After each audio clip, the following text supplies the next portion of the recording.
الحمدللہ الحمدللہ وکفا والصلاة والسلام علی عبادہ الذین اصطفیٰ، خصوصاً علی افضلہم وخاتم النبیین محمد الامین وعلی آلہ وصحبہ اجمعین۔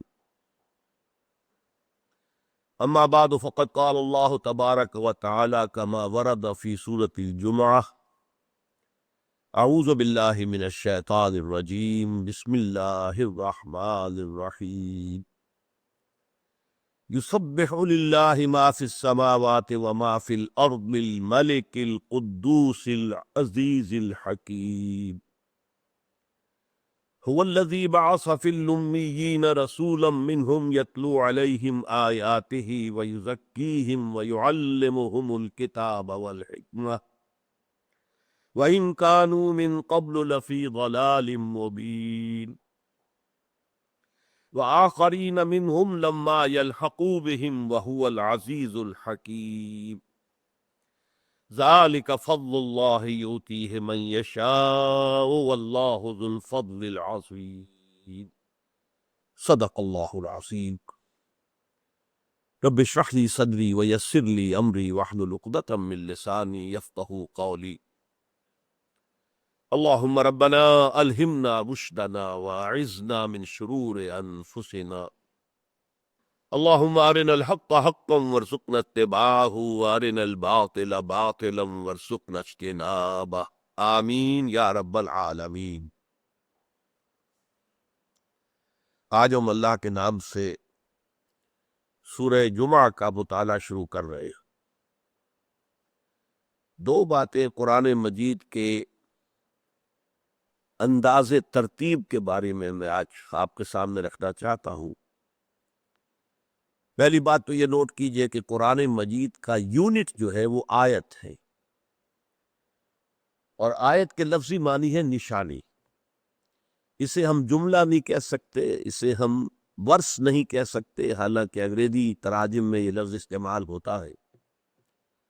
آیت کا کوئی ترجمہ ممکن نہیں ہے، اس لیے کہ آیت جملے پر بھی مشتمل ہو سکتی ہے، کئی جملوں پر مشتمل ہو سکتی ہے، جسے ہم نحو میں کہتے ہیں مرکبات ناقصہ پر مشتمل ہو سکتی ہے۔ جار اور مجرور والعصر ایک آیت ہو گئی، حالانکہ اب اس کے کیا معنی ہوں گے؟ زمانے کی قسم ہے، جب تک یہ نہ بتایا جائے کہ قسم کس چیز پر کھائی جا رہی تو بات تو پوری نہیں ہوئی۔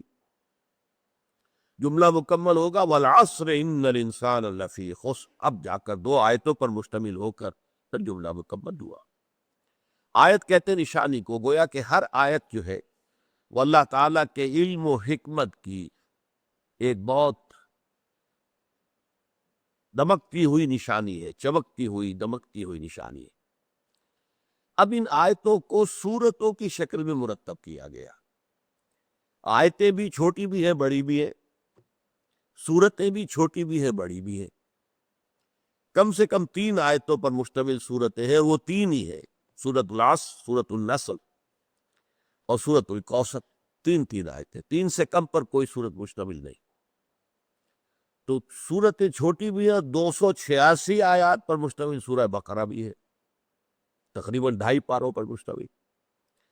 سور کہتے ہیں فصیل کو، اور فصیل کے اندر شہر ہوا کرتے تھے، پھر شہر کے اندر ظاہر بات ہے پلاننگ ہوتی تھی، مارکیٹ پلیس کہاں ہے، مسجد یا بندر کہاں ہے، وہ دفاتر کہاں ہوں گے، یہ سارا کا معاملہ پلاننگ جو ہے شہر کی وہ قدیم زمانے سے چلی آئی ہے۔ وہ آپ کو موہنجو داڑو میں بھی نظر آئے گی اور ہڑپا میں بھی نظر آئے گی، اور آج بڑے شہروں میں بھی۔ اب وہ فصیلوں کا رواج نہیں رہا، پہلے فصیل ہوتی تھی۔ تو ان دونوں چیزوں کو آج میں بتانا چاہتا ہوں کہ جب کسی مجموعہ آیات کو پرو کر ایک صورت بنایا جاتا ہے تو اس میں ایک مرکزی مضمون ہوتا ہے، عمود کہلاتا ہے۔ ہر صورت کا ایک مرکزی عمود ہے، اور ہر آیت اس عمود کے ساتھ متعلق ہوتی ہے۔ جیسے ہار ہے، اس میں موتی ہے پروئے ہوئے، ہر موتی اپنی جگہ پر حسن کا مرقع ہے، بہت خوبصورت ہے۔ ہیرے ہے، ہر ہیرا اپنی جگہ پر حسین و جمیل ہے، لیکن جب انہیں ہار میں پرویا جاتا ہے، ایک ربط پیدا کیا جاتا ہے، ایک توازن پیدا کیا جاتا ہے، اس ترتیب سے وہ حسن دوبالا ہو جاتا ہے۔ اس اعتبار سے جب سورتوں میں وہ آیت آئی تو پہلے تو دیکھنا ہوگا آیت کیا کہہ رہی ہے، اور پھر دیکھنا ہوگا کہ اس کا سیاق اور سباق اس سورت میں کیا ہے، اور سورت کے مرکزی مضمون یا عبود کے ساتھ اس کا کیا تعلق ہے۔ دوسری بات یہ نوٹ کیجئے کہ قرآن مجید کی اکثر و بیشتر سورتیں جو ہے وہ جوڑوں کی شکل میں ہے۔ یہ کچھ ایسا قانون ہے، وَكُلَّ شَيْءٍ خَلَقْنَاهُ زَوْجَيْنِ، یہ قرآن مجید میں آیا ہے، ہم نے ہر شے کو زوجین کی شکل میں پیدا کیا۔ تو اس اعتبار سے قرآن مجید کی سورتیں بھی جو ہے وہ جوڑوں کی شکل میں، سورہ بقرہ، سورہ آل عمران جوڑوں کی شکل میں، سورہ نساء، سورہ مائدہ جوڑا ہے، آخری جوڑا بہت ہی نمایاں ہے، قُلْ أَعُوذُ بِرَبِّ الْفَلَقِ قُلْ أَعُوذُ بِرَبِّ النَّاسِ، ایک ہی مضمون کو دو حصوں میں تقسیم کیا گیا۔ یہ جو جوڑے میں دو صورتیں جمع ہوتی ہیں، ان کی یا تو نسبت ہوتی ہے ریسیپروکل، کہ ایک میں جو بات آئی ہے اس کے بالکل برعکس بات آ رہی ہے دوسری کے اندر، یا جسے ہم کہتے ہیں کہ تصویر کا ایک رخ ادھر آیا ہے، تصویر کا ایک رخ ادھر آیا ہے، یا اسے کہنے کمپلیمنٹری، کہ کسی ایک مضمون کو اس دو صورتوں نے مکمل کیا ہے۔ اس اعتبار سے جوڑے کے درمیان بھی ایک نسبت تلاش کرنا، یہ بھی تدبر قرآن کا ایک اہم موضوع ہے کہ اس جوڑے کے اندر کیا چیز ہے کہ جو ان دونوں کو جوڑا بنائے ہوئے ہے۔ آپ کو معلوم ہے کہ جوڑا حیوانات میں جوڑے ہیں، انسانوں میں ہے، مرد اور عورت ہے، اور ظاہر بات ہے کہ وہ جو بقائے نسل کا تعلق ہے وہ جوڑوں سے وابستہ ہے، صرف نر سے اولاد نہیں چل سکتی اور صرف مادہ سے نہیں چل سکتے۔ اس اعتبار سے دونوں ایک مقصد کو پورا کر رہے ہیں، لیکن دونوں کے جسمانی اعضاء میں فرق ہے، دونوں کی نفسیات جدا ہے، دونوں کی جو ہے احساسات جدا ہے، بڑے مختلف ایک دوسرے سے، لیکن دونوں مل کر در حقیقت ایک مقصد کی تکمیل کر رہے ہیں۔ بس صرف اس حد تک باتیں میں آج کہنا چاہتا تھا، ورنہ یہ ترتیب جو ہے قرآن مجید کی یہ اپنی جگہ پہ ایک مستقل موضوع ہے، پہلے تو میں بہت مرتبہ اسے دہراتا رہا ہوں، ابھی سلسلہ درس میں اس کا موقع نہیں آیا تھا۔ آج میں نے یہ دو باتیں کیوں کہی ہیں؟ سورۃ الصف اور سورۃ الجمعہ یہ قرآن مجید میں حسین ترین جوڑے کی ایک مثال ہے۔ پہلی بات تو یہ نوٹ کر دیجیے، جو شروع میں ہم نے تمہیداً جو ہے کچھ باتیں نوٹ کی تھی، یہ 10 صورتیں ہیں قرآن مجید کی جو مدنیات ہیں، اور تعداد کے اعتبار سے یہ مدنی صورتوں کا سب سے بڑا گلدستہ ہے قرآن مجید میں، اگرچہ پارہ سوا بنتا ہے صرف، اور پہلا گروپ جو ہے 4 مدنی صورتیں بقرہ، آل عمران، نساء، مائدہ، وہ 6.25 پارے بنتے ہیں، یہ سوا پارہ ہے کل، اور 10 صورتیں، لیکن وہ 4 رہیں گی، یہ 10 ہیں، تو تعداد کے اعتبار سے یہ سب سے بڑا گلدستہ ہے، اور یہ 5 جوڑوں پر مشتمل ہے۔ اور یہاں خاص طور پر نوٹ کیجئے کہ ہر جوڑے کا ایک فرد سبحہ یسبح یہاں سے شروع ہوتا ہے، تسبیح المسبحات کی میں نے ایک مجموعی طور پر اس کا تعارف آپ سے کرایا تھا۔ دوسرا جوڑا بغیر اس کے شروع ہو جاتا ہے، سورہ حدید سبح للہ ما فی السماوات والارض، سورہ مجادلہ قد سمع اللہ قول التی تجادلک فی زوجہا وتشتکی الی اللہ، کوئی تمہید نہیں، کوئی حروف مقطعات نہیں، کوئی تسبیح و تحمید نہیں، کچھ نہیں۔ سورۃ الحشر سبح للہ ما فی السماوات وما فی الارض، سورۃ الممتحنہ تو یہاں پر کوئی نہ تسبیح کا ذکر ہے، نہ کوئی حروف مقطعات ہیں، نہ کوئی اور تمہید ہے، لیکن یہ جوڑا جو ہے یہ اس میں مرکزی بھی ہے۔ 10 میں آپ سوچئے 4 صورتیں وہ ہو گئی، 4 بعد میں آئیں گی، سورہ منافقون، سورہ تغابن، سورہ طلاق اور سورہ تحریم، 4 ادھر 4 ادھر، تو 10 میں مرکزی جوڑا یہ ہے سورۃ الصف اور سورۃ الجمعہ، اور ان دونوں کا معاملہ یہ ہے کہ یہ دونوں مسبحات، سبح للہ ما فی السماوات وما فی الارض وہو العزیز الحکیم، یہاں سورہ صف شروع ہوئی تھی، یسبح للہ ما فی السماوات وما فی الارض الملک القدوس العزیز الحکیم، یہ سورہ جمعہ کا آغاز ہے۔ اور یہاں دیکھیے جوڑے کی نسبت، سبحہ فعل ماضی ہے، یسبح فعل مضارع ہے، اور فعل مضارع کے اندر آپ کو معلوم ہے عربی زبان میں بھی اور فارسی میں بھی حال اور مستقبل دونوں جمع ہوتے، اس اعتبار سے گویا کہ زمانے کا احصاء ہو گیا، گھیراؤ ہو گیا، ایک تو یہ کہ کائنات کا گھیراؤ، قرآن مجید میں کہیں یہ لفظ کون و مکان اور یہ کائنات یہ الفاظ کہیں نہیں آئے۔ کائنات کی تعبیر کے لیے کیا آتا؟ آسمان اور زمین، آسمان اور زمین، آسمان اور زمین، جس کو عرب کا بدو بھی سمجھ سکتا تھا، آج کا آدمی بھی سمجھ سکتا ہے۔ کائنات کا لفظ آتا تو اس کو تو سمجھانے کے لیے پہلے کون و مکان، یہ تو ایک فلسفے کی اصطلاح ہے، نہیں، آسمانوں اور زمین میں جو کچھ، تو گویا کہ کل کون و مکان کا اس کے اندر جو ہے احاطہ ہو گیا فی السماوات والارض۔ لیکن زمانے کا ایسا وہ کن صورتوں میں ہوا ہے؟ ماضی سبح للہ ما فی السماوات و ما فی الارض، اور فعل مضارع یسبح للہ ما فی السماوات و ما فی الارض۔ گویا کہ زمان و مکان ان دونوں کا احاطہ اس جوڑے کے اندر کیا ہے۔ یہ بات میں تفصیل سے پہلے بھی عرض کر چکا ہوں کہ تشبیہ کے معنی کیا ہے۔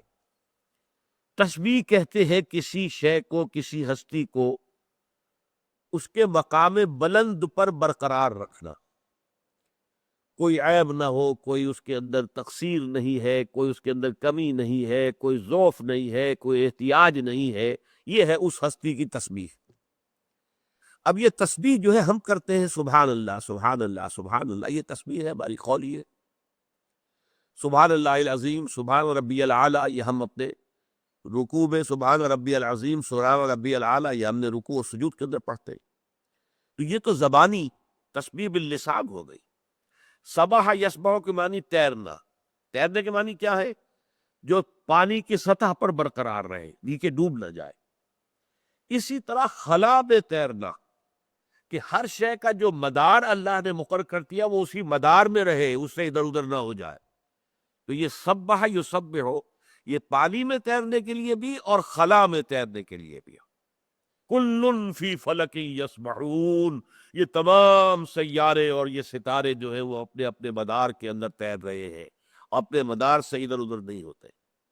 اور کسی کو سبح یسبح تیرانا، برقرار رکھنا، اس کی اونچائی، اس کے مقام عظیم جو ہے اس پر اسے فائز رکھنا، اس کے ساتھ کسی کمزوری کو، کسی احتیاج کو، کسی ضعف کو، کسی نقص کو، کسی عیب کو کسی درجے میں بھی منسوب نہ کرنا۔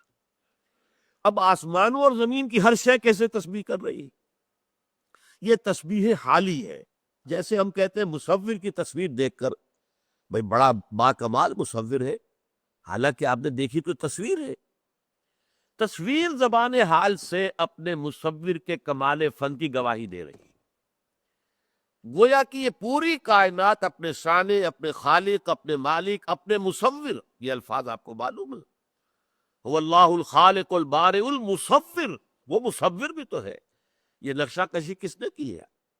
وہ جو اصغر گونڈوی کہتے ہیں کہ یہ ردائے لالہ و گل، پردہ ماہ و انجم، جہاں جہاں وہ چھپے ہیں عجیب عالم لے۔ ادھر حقیقت خالق چھپا ہوا ہے مخلوقات کے پردے کے اندر۔ مخلوقات کو دیکھو اور خالق کو پہچانو۔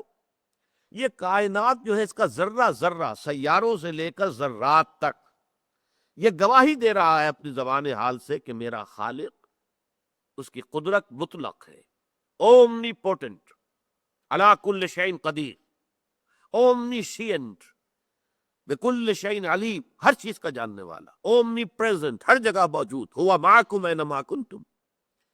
اور اس کے نہ علم میں کمی ہے، نہ اس کی حکمت میں کمی ہے، نہ اس کے اختیار میں کوئی کمی ہے، نہ اس کی قوت میں کوئی کمی ہے۔ ہر اعتبار سے، ہر عیب سے، ہر نقص سے، ہر ضعف سے، ہر احتیاج سے پاک ہے، اعلیٰ ہے، عرفہ ہے، منزہ ہے۔ یہ ہے تسبیح۔ اور اس سے آگے بڑھ کر یہ کہ ہو سکتا ہے اللہ نے ہر شے کو کوئی زبان بھی دی ہو۔ قرآن مجید سے یہ تو معلوم ہوتا ہے کہ پہاڑ بھی اللہ کی تسبیح کرتے تھے، حضرت داؤد کے آواز میں آواز ملا کر۔ ویسے تو پہاڑ ہر جگہ تسبیح کر ہی رہے، خاص کیا بات تھی کہ حضرت داؤد کے ذکر میں ان کا خاص طور پر جو ہے تذکرہ کیا گیا۔ پرندے تسبیح کرتے تھے ان کی آواز میں آواز ملا کر۔ تو ہر شے کی اپنی ایک زبان ہے۔ اور قیامت میں یہ نقشہ سامنے آئے گا جب ہمارے خلاف ہمارے ہاتھ پاؤں، ہماری آنکھیں، ہمارے اعضاء گواہی دیں گی، تو ہم کہیں گے لما شہدتم علینا، ارے تم تو میرے جسم کا ٹکڑا تھے، میری چھے تھے، میرے ہاتھ، میرے پاؤں، اور میرے خلاف گواہی دے رہے ہو۔ تو وہ کیا کہیں گے؟ انطقنا اللہ الذی انطق کل شیء، آج ہمیں بھی اس اللہ نے زبان دے دی ہے جس نے ہر شے کو زبان دی، انطق کل شیء، ہر شے کو زبان دی۔ تو گویا کہ ہر شے کی کوئی زبان بھی ہو سکتی ہے، اس لیے کہ سورہ بنی اسرائیل میں فرمایا وَإِن مِّن شَيْءٍ إِلَّا يُسَبِّحُ بِحَمْدِهِ وَلَٰكِن لَّا تَفْقَهُونَ تَسْبِيحَهُمْ، کوئی شے نہیں ہے جو اللہ کی تسبیح و تحمید نہ کر رہی ہو، لیکن تم ان کی تسبیح کو سمجھ نہیں سکتے۔ اچھا، تسبیح حالی ہماری سمجھ میں آ رہی ہے کہ کائنات کا ذرہ ذرہ اللہ کی تسبیح کر رہا ہے اپنے وجود سے، وہ اپنے وجود سے، زبان حال سے۔ تو زبان حال سے جو تسبیح ہو تو سمجھ میں آ گئی، وہ تسبیح جو سمجھ میں نہیں آ رہی ہے یقیناً کوئی زبان اللہ تعالیٰ نے ہر شے کو دی۔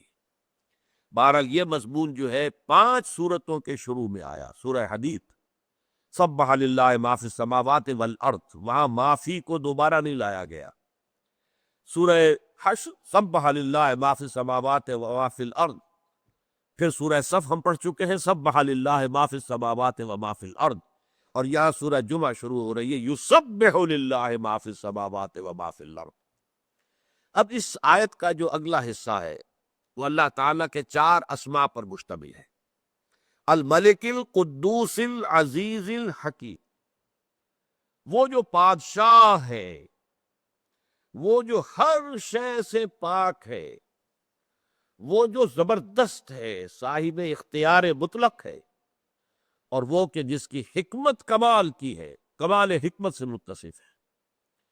یہ عام جو قرآن کا اسلوب ہے اس سے ہٹ کر یہ بات آج ہم نوٹ کر رہے ہیں۔ عام طور پر قرآن مجید کی آیات جو ہے، بارہا آپ نے نوٹ کیا ہوگا، وہ 2 اسماء یا 2 صفات پر ختم ہوتی، وَهُوَ الْعَزِيزُ الْحَكِيمُ، جیسے کہ سورہ صف میں ہم نے پڑھا سبح للہ ما فی السماوات وما فی الارض وَهُوَ الْعَزِيزُ الْحَكِيمُ وَهُوَ الْعَلِيمُ الْخَبِيرُ۔ مختلف جو ہے 2 جوڑے آئے گے اکثر و بیشتر آپ کو، یہاں جو ہے 4 اسماء اللہ تعالیٰ کے جمع ہو رہے ہیں۔ اچھا، اسی سلسلے سور میں، سورتوں کے اسی سلسلے میں، اسی گلدستے میں سورہ حدید میں بھی ایک آیت موجود ہے جس میں 4 اسماء ہیں، هو الاول والآخر والظاہر والباطن۔ اور کسی سلسلہ سور میں جو سب سے بڑا گلدستہ ہے اللہ تعالیٰ کے ناموں کا، وہ سورہ حشر کے آخر میں آیا ہے۔ 3 آیات میں 17 اسماء ہیں اللہ تعالیٰ کے جو آئے ہیں، اور ان میں سے ایک آیت میں 8 اسماء، الملک القدوس السلام المومن المہیمن العزیز الجبار المتکبر، 8 اسماء تسلسل کے ساتھ۔ لیکن جو بات نوٹ کرنے کی ہے وہ یہ ہے کہ سوائے اس سورہ حدید کی آیت کے، تو جب ہم سورہ حدید پڑھیں گے تو پھر میں اس کی تفصیل بیان کروں گا، اور کہیں قرآن مجید میں اللہ کے اسماء اور صفات کے درمیان حرف عطف نہیں آیا۔ یہ نہیں کہا گیا ہوا السمیع البصیر، ہوا السمیع والبصیر، نہیں، واو نہیں ہے بیچ میں۔ الملک الملک والقدوس والعزیز والحکیم، نہیں، واو نہیں، الملک القدوس العزیز الحکیم۔ وہاں پر جو میں نے 8 آپ کو گنوائے ہیں وہ ابھی وہی حرف عطف نہیں ہے، صرف ایک قرآن میں مجید میں، پورے قرآن میں ایک مقام ہے، وہ سورہ حدید کی وہ آیت ہے هو الاول والآخر والظاہر والباطن۔ اس کی وجہ کیا ہے؟ قرآن مجید جو تصور دیتا ہے صفات الہی کا، اس میں یہ بات نوٹ کرنے کی ہے کہ یہ جملہ صفات اللہ تعالیٰ کی ذات میں بیک وقت موجود ہے۔ حالانکہ بعض صفات متضاد ہیں، الرافع، اٹھانے والا، لیکن اس کے ساتھ ہی نیچے گرانے والا، الخافض، 2 مختلف ہے، متضاد صفات ہیں۔ لیکن یہ کہ قرآن مجید بتاتا کہ یہ صفات علیحدہ علیحدہ نہیں ہے، یہ صفات ذات کے اندر، ذات موصوف جو ہے اللہ تعالیٰ کی، اس میں بیک وقت موجود ہے۔ حالانکہ حرف عطف اگر آئے گا تو اس کے اندر مغایرت آ جاتی، میں اور وہ، تو میں اور ہوں، وہ اور ہے، من و تو، میں من اور ہوں، تم اور ہوں۔ واو آئے گا، حرف عطف آئے گا، تو ظاہر بات ہے ایک شے دوسرے کی غیر ہوگی۔ اللہ تعالیٰ کے جملہ صفات جو ہے وہ بیک وقت اس کی ذات میں موجود ہے، سوائے 2 صفات کے، الاول الآخر، یہ بیک وقت نہیں ہو سکتا۔ کسی شے کا آغاز، کسی شے کا اختتام، یا تو پھر اس شے کی نفی ہو جائے گی، وہ نفی وہ شے ہے ہی نہیں۔ اگر ایک ہی شے اس کا آغاز بھی ہے اختتام بھی ہے تو وہ شے ہے ہی نہیں۔ اگر وہ شے ہے تو اس کا آغاز کچھ اور ہوگا، اختتام کچھ اور ہوگا۔ یہی وجہ ہے کہ سورہ حدید کی آیت جو ہے، چونکہ الاول اور الواخر کے اس کے اسماء آئے ہیں تو وہاں پر حرف عطف ہے، باقی کہیں حرف عطف نہیں۔ اب ان چار اسماء پر غور کیجئے۔ الملک، بادشاہ، ان صورتوں میں یہ بات نوٹ کیجئے، اللہ تعالیٰ کے اس اسم گرامی کو بہت نمایاں طریقے پر لایا گیا۔ اللہ تعالیٰ کے اسماء اور بھی بہت اعلیٰ ہے، الرحمن، الرحیم، بہت ہمارے لیے بڑے محبوب نام ہے۔ الملک، یہ در حقیقت یہ تصور دینے کے لیے ہے کہ وہ صرف خالق نہیں ہے، صرف باری نہیں ہے، صرف مصور نہیں ہے، حاکم بھی ہے۔ وہی اس کائنات کا مدبر ہے، وہی اس کا حاکم ہے، وہی قانون ساز ہے، اسی کا حق ہے کہ قانون بنائے۔ یہ جو دین کا سیاسی تصور ہے، سیاست اور دین جمع نہیں بلکہ سیاست دین کے تابع ہے، دین بالا تر ہے سیاست سے۔ یہ تصور جو ہے اس کو راسخ کرنے کے لیے جو آج کی دنیا کے اندر وہ بہت ہی دور جا چکا ہے لوگوں کو ذہن سے۔ لوگ جو ہے مذہب کو سمجھتے ہیں انفرادی زندگی کا معاملہ، میں جس کو چاہو مانو، جس کو چاہو پوجو، جیسے چاہو مردہ کو جیسے چاہو ڈسپوز آف کرو، اسے نہلاؤ اور کفن پہناؤ اور دفن کر دو، یا اسے جلا دو چتا کے اندر، یا جو چاہو کرو۔ یہ تو آزادی ہے تمہیں، یہ مذہب کا معاملہ ہے۔ باقی پولیٹیکو سوشو اکنامک سسٹم، نظام، یہ بالکل علیحدہ ہے۔ یہ آج کے سیکولرزم کا گویا کہ یہ اصل الاصول ہے۔ قرآن مجید ان صورتوں میں، چونکہ میں نے آپ کو بتایا تھا کہ یہ صورتیں خاص طور پر امت کے دور زوال کے اعتبار سے بہت مناسبت رکھتی ہیں، کہ اس کے اندر تعلیمات جو ہے اس انداز میں دی گئی ہے کہ جب امت زوال سے دوچار ہو جائے تو پورے دین کی تعلیمات کا خلاصہ صرف سوا پارے کے اندر ان کے سامنے آ جائے۔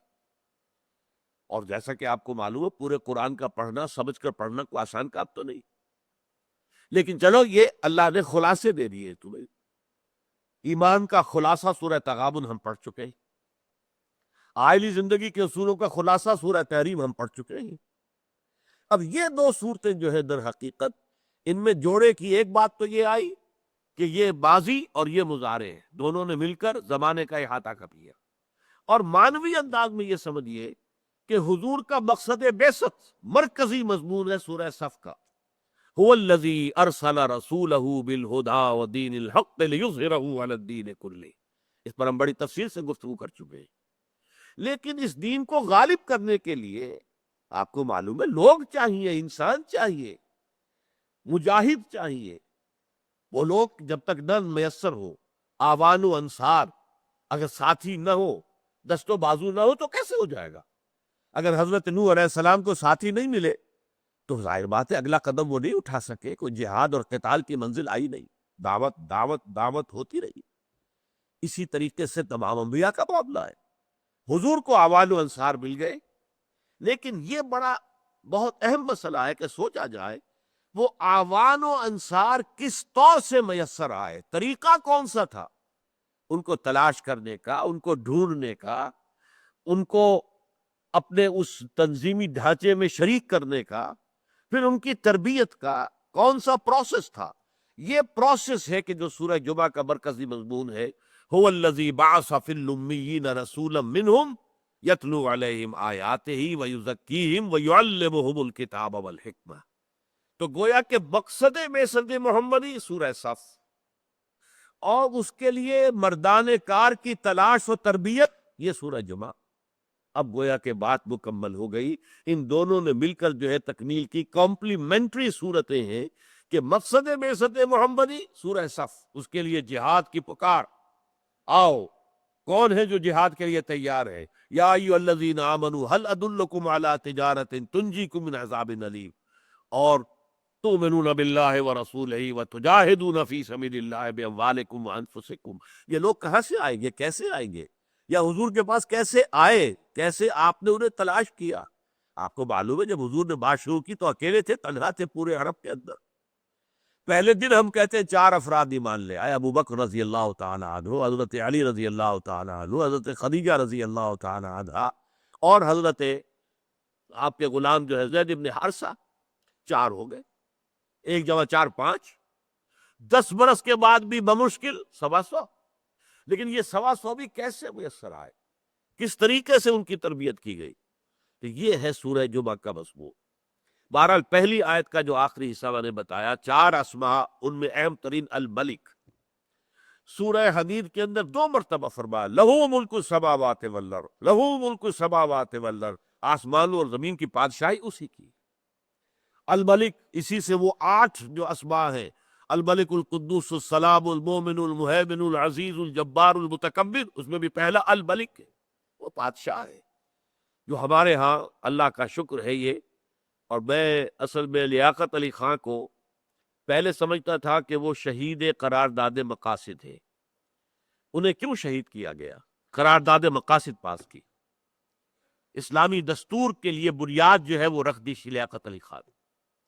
چاہے اس کے لیے کوشش کی، مولانا مودودی نے مطالبہ اٹھایا، لوگوں نے ساتھ دیا، مولانا شبیر احمد عثمانی نے پارلیمنٹ میں دستورہ اسمبلی میں اس کے لیے زور لگایا، لیکن ظاہر بات ہے کہ وہ جو بھی پاور میں تھا وہ تو لیاقت علی خان تھا، اس کی مرضی کے بغیر تو پاس نہیں ہو سکتے تھے.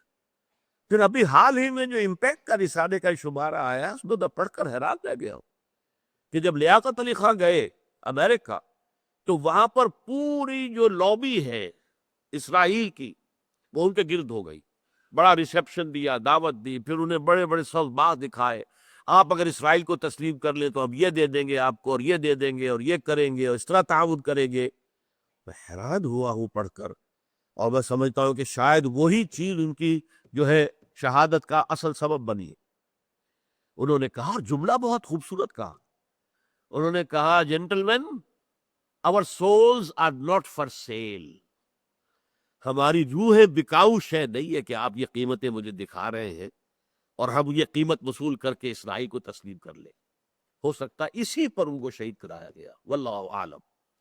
بہرحال الملک یہ ہم نے اپنے قرارداد مقاصد میں طے کیا. القدوس، دنیا میں کوئی تصور نہیں ہے بادشاہ کا کہ جو کسی عیب سے پاک ہو. اس کی نیت بھی خراب ہو سکتی ہے، اس کے اخلاق بھی خراب ہو سکتے ہیں، لیکن یہ ملک قدوس ہے، پاک ہے ہر شے سے. العزیز، زبردست. یہ العزیز اور الحکیم تو یہ 2 اسماء جو ہے یہ ان صورتوں میں بہت مرتبہ آئے. سورہ صف کی پہلی آیت کیا تھی؟ سبح للہ ما فی السماوات و ما فی الارض وہو العزیز الحکیم. یہی عزیز الحکیم پر جو ہے سورہ حشر ختم ہوتی ہے. تو اس طریقے سے عزیز اور حکیم. العزیز جس کا اختیار مطلق، آپ کو معلوم ہے کہ پولیٹیکل سائنس کا یہ ایکسیم ہے، اصول ہے، authority tends to corrupt and absolute authority corrupts absolutely. یہی وجہ ہے کہ دستور بنائے جاتے ہیں تو جہاں اختیار کا اتخاذ ہو وہاں چیکس اینڈ بیلنسز کا انتظام کیا جاتا ہے. یہ اختیار و اقتدار غلط بھی تو استعمال ہو سکتا ہے نا، تو there should be some checks and balances. لیکن وہ العزیز ہے، اس پر کوئی چیک اور بیلنس نہیں ہے، کوئی ہستی نہیں ہے. فعال لما یرید ہے، جو کر چاہتا ہے کر گزرتا ہے. کسی سے پوچھنے کی حاجت نہیں ہے، کسی سے اس کو سینکشن نہیں لینی ہے، کسی اسمبلی سے اس کو جو ہے اس کے حق میں ووٹ پاس نہیں کرانا ہے. آپ کو معلوم ہے سورہ مومن میں فرعون کا نقشہ کھینچا گیا ہے کہ اس نے کہا کہ اب مجھے اپنے درباریوں کے سامنے رکھی پروپوزل، ذرنی یقتل موسیٰ، مجھے اجازت دو کہ میں موسیٰ کو قتل کر دوں.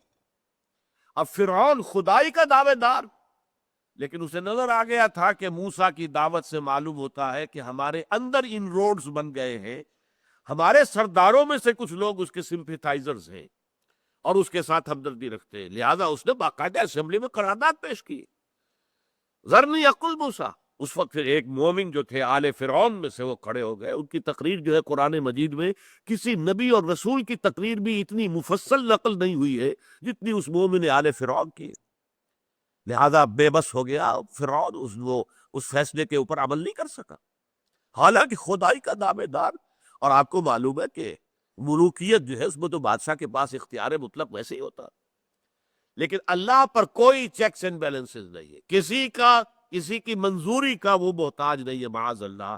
ہاں ایک شے ہے الحکیم بھی ہے، جہاں اس کا اختیار مطلق ہے اس کی حکمت کامل ہے.